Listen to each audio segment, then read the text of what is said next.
அனைத்து பண்பாட்டு நல்லுள்ளங்களுக்கும் என்னுடைய இனிய பணிவான நல்வணக்கங்கள். இந்த காணொளியில் நான் உங்க கூட பகிர்ந்து கொள்ள போகிற மிக மிக மிக முக்கியமான விஷயம் எதை பற்றினதுன்னா, அது நம்ம இந்திய திருநாட்டில் இந்திய மக்கள் வாக்களிக்கக்கூடிய சதவீதம் குறைஞ்சிருக்குது. அது பற்றி தான். ஏன் குறைந்தது, எதனால் குறைந்தது, குறைந்ததுக்கான காரணங்கள், காரணிகள், சூழ்நிலைகள், சந்தர்ப்பங்கள், அப்புறம் வேற என்ன சொல்றதுன்னா, மக்களுக்கு அரசாங்கம் மூலமா ஏற்பட்ட இன்னல்கள், சிக்கல்கள், இதை பற்றி தான் நான் பேச போகிறேன். அதில் குறிப்பாக என்னன்னு பார்த்துட்டோம்னா, இந்த தேர்தல் நடத்துறதே எப்போ நடத்துகிறாங்க, அதுவும் அந்த அக்கௌண்டிங் இயர்னுடைய என்றுன்னு சொல்லக்கூடிய, அதாவது வரவு செலவு கணக்குகளை நாம் எல்லாத்தையும் இந்த ஜிஎஸ்டி மற்ற இதெல்லாம் நம்ம ஒட்டுமொத்தமாக கணக்காக முடிக்கிற அந்த மார்ச் மாதம் முடிஞ்சதுக்கப்புறம் அந்த ஏப்ரல் மாதம்னு சொல்லக்கூடிய மாதத்தில் கொண்டு போய் தேர்தலாக வைக்கிறாங்க. அப்போ என்ன ஆகுதுன்னா, எல்லா வரவு செலவு கணக்குகளையும் முடிச்சுட்டு ஏப்ரல் மாதத்தில் வேலையை தொடங்குறவங்க வேலைக்கு போக பார்ப்பாங்களா, இல்லை போய் ஓட்டு போடுறதுக்கு நிற்க பார்ப்பாங்களா? அப்போ தான் அந்த மார்ச் மாதத்துல தான் என்ன பண்ணுறாங்கன்னா, எல்லாம் வரவு செலவு கணக்கு அது இதுன்னு அதில் பெரிய அளவில் நிறைய ரொம்ப நேரம் செலவு பண்ணிக்கல, ரொம்ப என்ன சொல்கிறோம், மூளையை போட்டு வேலை செஞ்சு கசக்க பிழிஞ்சு ஜிஎஸ்டி அது இதுன்னு பார்த்து வேலையெல்லாம் முடிச்சுட்டு அதுக்கடுத்த மாதத்துலேருந்து ஒரு 8 மணி நேரம் 10 மணி நேரம் வேலை அப்படிங்கிற ஒரு சூழ்நிலைக்கு வரும்போது அவங்கள பிடிச்சி தேர்தலுக்கு வாங்க, வந்து பொறுமையாக நின்று ஓட்டு போடுங்க அப்படின்னா என்ன பண்ணுறாங்க, அவங்க அந்த நேரத்தில் ஒரு மன உடைச்சலுக்கு ஆளாகிறாங்க. இது ஒரு காரணம், ஒரு சூழ்நிலை. அதாவது நீங்கள் வச்சிங்கன்னா, இப்போ தேர்தல் வச்சிங்கன்னா அந்த மார்ச் மாதமே வைங்க, இல்லை அந்த அக்கௌண்டிங் இயர் எண்டை நீங்கள் கொண்டு வந்து ஏப்ரல் மாதத்தை வைங்க. தேர்தல் எப்போ நடக்குதோ அப்போ இதையும் வைங்க. ஏன்னா வந்து பணப்பட்டுவாடா பெரிய அளவில் குறைக்கப்படும்.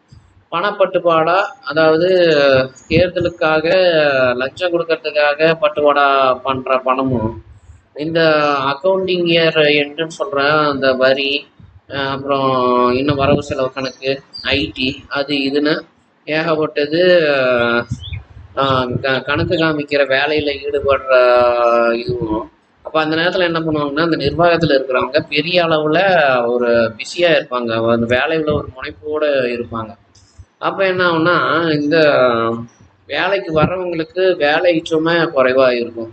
வேலை சுமை குறைவாக இருக்கும்போது என்ன பண்ணுவாங்கன்னா, அந்த 2 ஒரே நேரத்தில் வைக்கும்போது தேர்தல் பூத்துக்குன்னு சொல்லக்கூடிய அந்த தேர்தல் நடக்கக்கூடிய இடத்துக்கு வந்து வாக்களிச்சுட்டு அவங்க பொறுமையாக போவாங்க. அதே சமயம் மற்ற அந்த என்ன சொல்ற உடல் உழைப்பு பண்ணுற மக்களுக்கு வேலை சுமை குறைவாக இருக்கும். நீங்கள் ஒன்றை முடிச்சுட்டு இன்னொன்று வைக்கும்போது என்ன ஒன்று பார்த்துட்டிங்கன்னா, இவங்க வரவு செலவு கணக்குகள் மற்ற இதெல்லாம் வந்து பார்ப்பாங்களா, இல்லை தேர்தல் அது முடிச்சு வரக்கூடிய தேர்தலை பார்ப்பாங்களா? இந்த மாதிரி அடுத்தடுத்தது நீங்கள் சுமைகளை கொடுக்கறதுக்கு பதிலாக ஒரே நேரத்தில் சுமைகளை கொடுங்க. அதாவது உடல் உழைப்பு சம்மந்தமான வேலைகளை அந்த இடத்துல நிறுத்திட்டு இந்த மாதிரி தேர்தல் வர நேரங்களில் குறிப்பாக வந்து பார்த்துட்டோம்னா, இப்போ 2019 அப்புறம் 2024 நாடாளுமன்ற தேர்தல் வந்திருக்குங்களா, இதுக்கு நாடாளுமன்ற தேர்தலும் அந்த அக்கௌண்டிங் என்றுன்னு சொல்லக்கூடிய வரவு செலவு கணக்குகளை நம்ம அரசாங்கத்துக்கு கணக்கு காமிக்கக்கூடிய மாதமும் ஒன்றாவே இருந்ததுன்னா என்ன ஆகுனா, மக்கள் அதில் இருக்கக்கூடிய விஷயங்களை பார்த்துட்டு இப்போ அந்த என்ன சொல்லுவாங்கன்னா, இந்த ஒரு குறிப்பிட்ட மதமாக இந்த தேர்தலும் வருதுப்பா, இதுவும் வரவு செலவு வந்து வரி சம்மந்தமான இது எல்லாத்தையும் முடிச்சு கொடுக்கக்கூடிய அந்த இதுவும் வருதுப்பா, அப்போ அந்த நேரத்தில் வேலை இருக்காதுப்பா, நம்ம போயிட்டு தாராளமாக ஓட்டு போட்டு வரலாம் அப்படிங்கிற ஒரு விஷயம். அடுத்தபடியாக வந்து பார்த்துட்டோம்னா, வருமானம் குறைவாக இருக்கிற நேரத்தில் நீங்கள் போய், அது குறிப்பாக ஏப்ரல் மாதங்கிறது வெயில் காலம். வெயில் காலத்தில் பயங்கர பஞ்சப்பாட்டு நடக்கும். எதுக்கு தண்ணிக்கு பிரச்சனை, சாப்பாடு பிரச்சனை, உடல் உபாத சூடுனால அந்த போதாக்குறைக்கு ஹீட் ஸ்ட்ரோக்குன்னு சொல்லக்கூடிய இந்த வியாதியும் வந்துருச்சு. அப்போ என்ன ஆகுனா, எதையாவது வாங்கி சாப்பிட்லாம், எதையாவது ஒன்று பண்ணலான்ட்டு சுற்றிட்டு கிடப்பாங்க. நீங்கள் என்ன பண்ணலான்னா, அதை பேசாமல் எலெக்ஷன் பூத் நடக்கிற இடத்துலையே ஏதாவது இந்த நீர்மோர், இல்லை தர்பூசணி, அப்புறம் இல்லைன்னா ஓஆர்எஸ் வாட்ரு, அப்புறம் வேற ஒன்று சொல்கிறது, நல்லா ஏதாவது சாப்பிட்ற மாதிரி ஒரு குளுக்கோஸ் இருக்கிற மாதிரி பிஸ்கட் சொல்லுவாங்க. இது மாதிரி விலை குறைவாக வர மக்களுக்கு என்ன கொடுக்க முடியுமோ அதை கொடுங்க. இன்னொன்று, இப்போ என்ன பண்ணிட்டாங்கன்னா, இந்த ஓட்டுக்கு பணம் வாங்கி பழகுனாங்க. ஓட்டுக்கு பணம் வாங்கி பழகிறதுக்கான காரணம், அவங்களுக்கு அப்போதைக்கு அந்த ஒரு நாள் நடக்கக்கூடிய தேர்தலை போய் நம்ம ஒரு வருகை பதிவு பதிவு பண்ணிட்டு வர்றதுக்கு அவங்களுக்கு அந்த நேரத்தில் அங்கே செலவிடுற நேரத்தில் என்ன ஆகுதுன்னு பார்த்துட்டிங்கன்னா வருமான இழப்பு ஏற்படுது. கண்டிப்பாக இது எல்லாருமே உற்று நோக்கணும். நான் ஒரு சராசரி மனுஷன், அதுவும் இருக்கிறதுல மிக மிக எளிமையான மனுஷன், வருமானம் இருக்கிறதுலே குறைவான ஒரு மனிதன். எனக்கே வந்து பார்த்துட்டோம்னா அங்கே போய் ஒரு 1 மணி நேரம் 2 மணி நேரம் செலவிடுறதுல கண்டிப்பாக ஒரு குறைஞ்சபட்சம் ஒரு 50-100 ரூபாயாவது ஒரு வருமான இழப்பு இருக்குது. அப்போ அந்த வருமான இழப்பு இருக்கும்போது எந்த ஒரு பற்றறையாக இருக்கட்டும், அல்லது ஒரு மெடிக்கல் ஷாப் மருந்து கடையாக இருக்கட்டும், அல்லது எந்த ஒரு பள்ளிக்கூடமாக இருக்கட்டும், எந்த ஒரு நிறுவனமாக அல்லது ஒரு சிறு குறு தொழில் நிறுவனமாக இருக்கட்டும், அல்லது பெரிய அளவிலான நிறுவனமாக இருக்கட்டும், வேலை செய்கிறத விட்டுட்டு போய் ஓட்டு போட்டு வா அப்படின்னு சொல்லுவாங்களா? ஜிஎஸ்டியும் கட்டி ஆகணும், கடைக்கு வாடகை கொடுத்தாகணும், கரண்ட்டு பில்லு கொடுக்கணும், பொருள் வாங்கி போடுறதுக்கு ஒரு முதலீடு வேணும். இந்த மாதிரி பல சுமைகள் அவங்களுக்கு இருக்குது. அப்போ அவங்க எந்த நேரத்தில் வந்து அவங்க ஓட்டு போட்டு போயிட்டு, எந்த நேரத்தில் அவங்க வேலையை தொடங்கி, எந்த நேரத்தில் அவங்க அதை முடித்து, எந்த நேரத்தில் அவங்க வாழ்வாதாரத்தை பெருக்குவாங்க? ஒன்று என்ன பண்ணணும்னா, தேர்தல் நடத்துகிற அந்த மாதத்தில் ஜிஎஸ்டி இருக்குது பார்த்தீங்களா, அதில் ஏதாவது விலக்கு கொடுங்க, அல்லது ஜிஎஸ்டியும் முற்றிலுமாக நீக்கிடுங்க. இந்த மாதத்தில் எல்லாரும் வாக்குச்சாவடிக்கு வந்து வாக்களித்து அவங்க ஜனநாயக கடமை ஆற்றினாங்கன்னா அந்த சதவீதத்தோடைய அடிப்படையில் ஜிஎஸ்டி வரி விலக்கு கொடுக்கப்படும். அதாவது தேர்தல் நடக்கிற மாதமும், தேர்தல் நடப்பதற்கு முந்தைய மாதமும், தேர்தல் நடப்பதற்கு பிந்தைய மாதமும். இது நான் கருத்து கணிப்பு எடுத்து ஆய்வு செஞ்சதெல்லாம் மக்கள் என்கிட்ட ஒரு கோரிக்கை வச்சுது. இது கட்டாயம் கிடையாது ஜிஎஸ்டி வரி விலக்கு அப்படிங்கிறது. ஆனால் என்னன்னா இது ஒரு கோரிக்கை மாதிரி. அப்படி இல்லைன்னா மக்களுக்கு வாக்களிக்கக்கூடிய வர இடத்துக்கு அவங்க சோர்ந்து போகாமல் இருக்குது, ஏதாவது அவங்க சாப்பிட்றதுக்கு ஏற்பாடு பண்ணுங்க. ஏன்னா ஜனநாயக கடமை அப்படின்னு நம்ம செய்ய வைக்கிறது ரொம்பவே ஒரு பெரிய பாடாக இருக்குது, கஷ்டமாக இருக்குது, சிரமமாக இருக்குது, கடும் உழைப்பை கொடுக்க வேண்டியதாக இருக்குது. எவ்வளோ சொன்னாலும் மக்கள் வாக்களிக்கிறதுல அவங்களுக்கு ஒரு திருப்தி வர மாட்டேங்குது. வாக்களிச்சுட்டா நம்ம ஜனநாயக கடமையை நம்ம செஞ்சுட்டோம், அது ஒரு திருப்திங்கிறத வந்து அவங்களுக்கு இருக்க மாட்டேங்குது. இப்போ அந்த திருப்தி அளிக்கிறதுக்கு முதல்ல அவங்கக்கிட்ட பெரிய அளவிலான ஒரு கருத்து கணிப்பு நடத்தி அவங்களோட பின்னூட்டங்களை ரொம்ப வலுவாக உறுதியாக இதுதான் நீங்கள் வந்து குறைன்னு சொல்கிறீங்களா அப்படிங்கிற ஒரு விஷயத்தில் வாங்கணும். அடுத்தபடியாக வந்து அவங்கள வாக்குச்சாவடிக்கு வர வைக்கிறதுல நம்ம இன்னும் ஒரு முயற்சி எடுக்கணும். இதெல்லாம் பண்ணிட்டோம்னா என்ன ஆகும்னா கண்டிப்பாக மக்கள் வாக்குச்சாவடிக்கு வருவாங்க, வந்து தங்களுடைய வாக்குகளை செலுத்துவாங்க. அதே சமயம் அந்த ஜிஎஸ்டி வரி விலக்கு அதில் இப்போ 18% வாங்குறீங்களா, ஒரு 12% 14% வாங்குங்க. அதில் நம்ம ஏன்னா அன்றைக்கி ஒரு நாள் ஏற்படக்கூடிய இழப்பை அவங்க சரி கட்டி ஆகணும். அந்த ஒரு நாள்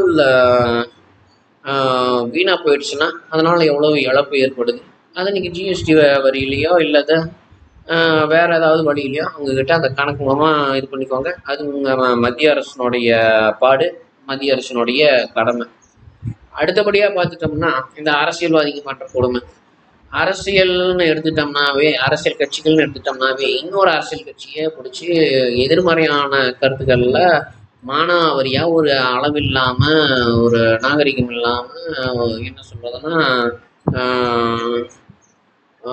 ஒரு ஒரு முன்கூட்டி திட்டம், முன் யோசனைகள் எதுவும் இல்லாமல் கண்டபடி பேசுகிறாங்க. நம்ம கடந்த காலத்தில் அதை செஞ்சாங்க இதை செஞ்சாங்கன்னு சொல்லிட்டு ஏதேதோ தகவல்களை தூக்கிட்டு வந்துட்டு மக்களுக்கு முன்னாடி காமிச்சு இந்தந்த குறைகளை அவங்க செஞ்சுருக்காங்க, இவங்க செஞ்சுருக்காங்க, எங்களுக்கு வாக்களிங்க அப்படின்லாம் வந்து பேசுகிறாங்க. நீங்கள் குறைகளை நீங்கள் வந்து சுட்டி காட்டுறதுக்கு பதிலாக குறைகள் போயிட்டு அந்த குறைகளை எடுத்து வச்சுட்டு இந்தந்த குறைகளுக்கு நாங்கள் ஆட்சிக்கு வந்தால் இந்தந்த நிவர்த்திகள் தீர்வுகளை செய்வோம் அப்படிங்கிறத சொல்லணும். அப்படி இல்லையா, இனிமேல் வரக்கூடிய காலங்களில் எந்த கட்சியையும் மற்ற எதிர்கட்சியாக இருக்கட்டும், இல்லை மற்ற அரசியல் கட்சிகளாக இருக்கட்டும், அல்லது ஆளுங்கட்சியில் இருக்கிறவங்க எதிர்கட்சிகளையா இருக்கட்டும், அல்லது எதிர்கட்சியில் இருக்கிறவங்க ஆளுங்கட்சிகளையா இருக்கட்டும், யாரும் யாரை பற்றியும் குறை சொல்லிக்காதீங்க. உங்களுடைய குறைகளை சொல்லணுமா, தயவு செய்து நீங்கள் நீதிமன்றத்தில் போய் வழக்காத்து கொடுத்து அந்த வழக்கு எண்ணை எடுத்துகிட்டு வந்து நீங்கள் கையில் வச்சுக்கிட்டு அதை காமிங்க மக்கள்கிட்ட. இந்த மாதிரி இந்தந்த கருத்துகளுக்கு, இந்தந்த குறைகளுக்கு, இந்தந்த குற்றங்களுக்கு நாங்கள் இந்த கட்சி மீது வழக்கு பதிந்து அது வழக்கு என்ன நாங்கள் வச்சிருக்கிறோம் அப்படின்னு சொல்லுங்க. நீதித்துறையும் தயவு செய்து இந்த மாதிரி அரசியல் கட்சிகளுக்கு கொஞ்சம் ஒத்துழைப்பு கொடுங்க. கொடுத்து என்ன பண்ணுங்கன்னா, அந்த வழக்கு என்ன வச்சு நீங்கள் மக்கள்கிட்ட அந்த வழக்கை தேடி படித்து பார்க்க சொல்லுங்கள். ஏன்னா மக்களும் ஏதாவது படித்தாங்கன்னா அது ஒரு என்ன சொல்கிறதுன்னா, ஆதாரங்களை சாட்சிகளை அவங்களே தேடி படிக்க வேண்டியதாக இருக்கும். கண்டிப்பாக மக்கள் அதை புரிஞ்சுக்குவாங்க. நல்லதை மட்டும் நீங்கள் என்ன செய்ய போகிறீங்க, நல்லதை மட்டும் சொல்லுங்கள். கெட்டது காலாகாலமாக நடந்துட்டு தான் கிடக்குது. இந்த உலகமே துக்கமயமானது தான். கெட்டது மட்டுமே நடக்கக்கூடிய இடம் தான். இந்த கெட்டது மட்டுமே நடக்கக்கூடிய இடத்துல நாம் என்ன நல்லது பண்ணுறோம், நல்லது மட்டும் நம்ம பண்ண போகிறத சொன்னோம்னா கண்டிப்பாக மக்கள் புரிஞ்சுக்குவாங்க. மக்கள் அதுவும் எந்த தரப்பும் எந்த வகையான மக்கள் புரிஞ்சுக்குவாங்கன்னா, அடித்தட்டு மக்கள் நம்ம சொல்கிறோம் பார்த்தீங்களா, ரொம்பவே தான் செய்கிற தவறு தனக்கே தெரியாத மக்கள்கிட்ட போய் குற்றம் இதை செஞ்சுட்டான் அதை செஞ்சுட்டான்னா, நானே அந்த குற்றத்தை செஞ்சுருக்கிறேன், நானே அந்த குற்றத்தை அனுபவிச்சிருக்கிறேன், பண்ணியிருக்கிறேன், அது ஒரு இதில் இருக்கிறேன், அப்போ நீ என்னையும் குற்றவாளின்னு சொல்கிற மாதிரி ஆயிடுச்சு. அப்போ என்னை நீ குற்றவாளின்னு சொன்னால் நான் என்னத்துக்கும் உன்னை நான் ஓட்டு போடணும், நீ சொல்கிறத நான் ஏன் கேட்கணும், உனக்கு ஏன் நான் ஓட்டு போடணும் அப்படிங்கிற சிந்தனையெல்லாம் மக்கள் போகிறாங்க. தயவுசெய்து புரிஞ்சுக்கோங்க. இதெல்லாம் மக்கள் கொடுத்த, அதாவது வெளிப்படையாக கொடுக்க முடியாத கருத்துக்கள். என்கிட்ட மக்கள்கிட்டலாம் அப்படி ஒரு எண்ணம் இல்லை, மக்கள்கிட்ட அந்த மாதிரிலாம் மனசு இல்லை அப்படி இப்படின்னு வாக்குவாதம் பண்ணாதீங்க. காரணம் என்னன்னா மக்களுக்கு மனசுக்குள்ள சொல்ல முடியாத விஷயங்கள் எவ்வளவோ இருக்குது. அந்த விஷயங்களை அவங்கள சொல்ல விடாமல் தடுக்கிற மாதிரியான திட்டங்கள், நலத்திட்டங்கள் அல்லது சட்ட விதிமுறைகளை அமைக்கிறதுனால தான் மக்களினுடைய வாக்கு சதவீதம் குறைந்து கொண்டே வருது. அதனால மக்களுக்கு மனசுக்குள்ள இருக்கிற விஷயங்கள் சொல்ற மாதிரி கொண்டு வாங்க. அவங்ககிட்ட நல்ல விதமா பேசுங்க. ஏன்னா நான் நல்ல விதமா பேசுறதுனால தான் அவங்க மனசு விட்டு பேசுறாங்க.